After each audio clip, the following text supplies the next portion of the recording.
Welcome to Flyscooters Dealer Service Center. My name is Daniel Pak and I'll be covering two topics with you today. The first is PDI, pre-delivery inspection, and the second is routine maintenance. PDI is done on brand new scooters to make sure they're ready for you and they're roadworthy. Routine maintenance is done to ensure that your scooter is in tip-top condition. Please visit your dealer or the website www.flyscooters.com for more information. For this video today, we're using two of our most popular scooters. The first scooter is our Bello. The Bello comes in 5 different colors and 2 different engine classes, a 150cc and a 50cc engine class. The second scooter we're using today is our brand new 2008 Levy, which will be in your dealer's showroom in early March of this year. This comes in 4 different colors as well. With regards to PDI and the routine maintenance, we're going to start at the front of the scooter and then work our ways backwards. So let's start with the tire. In my opinion, the tire and the brakes are 2 of the most important parts of the scooter. So the first thing you want to check for on the tire is to make sure that the tire is inflated to the correct pressure. The tire pressure is located on the sidewall of the tire. As you can see right here, kind of upside down, it shows 36 psi. The next thing you want to look at is your tread. You want to make sure that the tread is not chipped, not damaged, there's no punctures or anything in the tire, as well as to make sure that you have plenty of tread left. If you look inside the tire, there's tread wear indicators. They're pretty far down there, so I recommend before you even get to the tread wear indicator, replace the tire. They're not that expensive and it's better for your safety.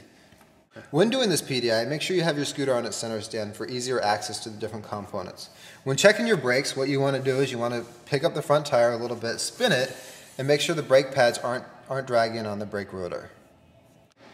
So now moving up to the handlebar section, we're going to start from the left side of the scooter handlebars to the right side. So the first thing to look at is the back brake, which as you can see I'm squeezing here. The back brake is a drum brake. What you want to make sure is that your lever has adequate play, a solid feel when you squeeze it, and good return. The next thing on the left handlebar is of course the rear view mirror. You want to make sure that when you look at it, you have it adjusted properly so you can see everything behind you, and that also when you try to move it, it's firmly set and so it won't vibrate out of the way. On the Bello model, you also have a parking brake, which you can apply if you're on a hill or if you feel like you need the parking brake. The next thing coming to the center of the handlebar is you want to make sure that when you turn the steering wheel, you have adequate play. You don't hear any scraping, you don't feel any resistance. Moving to the right side of the handlebar is, of course, your throttle level, so you want to make sure it has good response, it snaps back quickly, and it has a nice feel pull when you turn the throttle. And then the front brake, which is a hydraulic brake. For the front brake, just like the back brake, you want to make sure when you squeeze it, you get a nice solid feel and a good return. What you want to check on is in the front brake, you want to make sure that you use the .4 brake fluid. And you can see if you look at the bubble here that it's nice and clear and it's full. This is what you want to make sure that you have. And then finally, you want to make sure that your right rear view mirror is adjusted properly and is firm as well. Moving to the middle of the scooter, the next topic that we're covering is the carburetor. The carburetor is one of the most important components of your scooter's motor.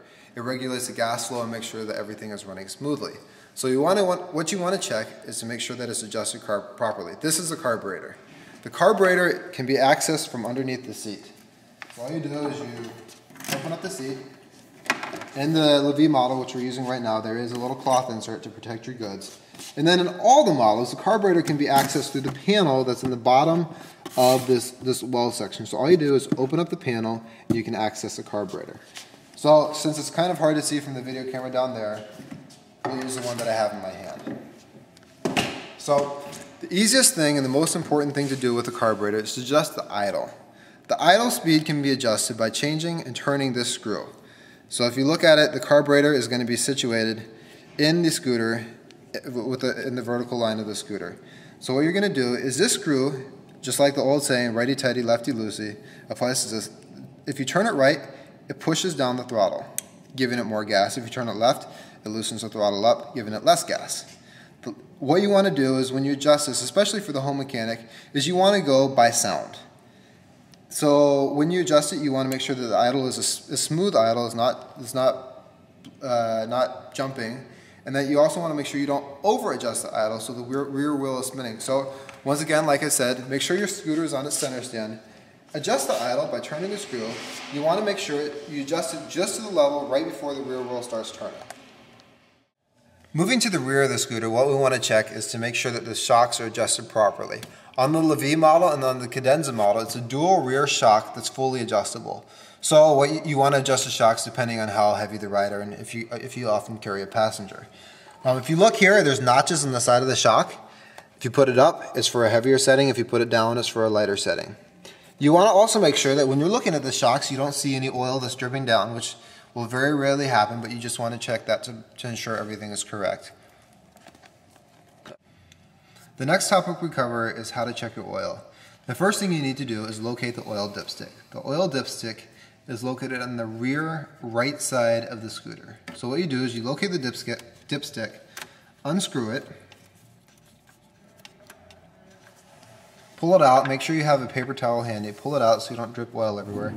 Wipe off the dipstick and then put the oil dipstick back in. You don't need to screw it in, just set it back in. Pull the oil dipstick back out and then look at the oil mark on the dipstick. So as you can see here, the oil comes to the top of the dipstick. This means that it's full and that's where you want it to be at. So all you do is the oil level is correct, stick the oil dipstick back in, screw it in, and you're good to go. When the dealer gets your scooter, they're going to check the bolts and the nuts to make sure that they're torqued properly, they're nice and tight. They're going to start in the very front. We'll work from the front to the back like we did with the other section. They'll start in the front. They'll make sure that the nuts and bolts and the torque is proper on the axle. That's obviously very important. Then they'll move their way back from there to the steering bars. It's very important, these 4 bolts here secure the handlebar on the elbow from going forwards or backwards. Obviously, you want to make sure these don't move back and forth. So this is something that you want to check pretty regularly to ensure the tightness, and you can't move it back and forth when you try to move it. The next section is a kickstand. What you want to check for is to make sure that when you get this back, it snaps up. Same thing with the center stand. It should snap back up fairly quickly. Something very important that the dealer does do is when they get the scooter in, they check the exhaust bolts. There's 2 bolts holding the exhaust bracket onto the scooter. These 2 bolts should be secured with Loctite when the dealer first gets it in to ensure that the vibration caused by the motor doesn't cause these bolts to back off. And then finally, they'll do a walk around and they'll check all the bolts on the scooters and screws to make sure they're secured. The second part of the PDI and the routine maintenance is checking the electrical system. We start from here. First, we're going to turn the key on. Make sure we get power to the headlight. This is the initial shot for the Levy and the Cadenza. The lights do go on. The light does not go on until the scooter starts. So what I'm going to do is I'm going to start on the left side of the handlebar. I'm going to check the high and the low beam. Obviously, they both work. Then I'm going to check the blinkers. The blinker and the buzzer should be working. I'll move to the right blinker. The blinker and the buzzer should be working. And then finally, on the left handlebar is a horn, which works very well. I'm going to move over to the right side, which is the start button and the stop kill switch. So let me go ahead and start it up. It starts up. Then what I'm going to do is I'm just going to turn the kill switch off to make sure it works. It obviously works. So then we're going to migrate to the back of the scooter, but first I'm going to show you the controls from this side. Once you check the front, it's time to check the back. Same thing over again, just making sure you watch the back end. Left blinker, right blinker, squeeze the back brake lever, the brake lever comes on, squeeze the front brake lever, the light comes on. Thank you for your time and your attention. This video is for educational purposes only. We recommend that all the maintenance is done by your authorized Flyscooter dealer. Make sure to check out our website, www.flyscooters.com, for more information. Take care.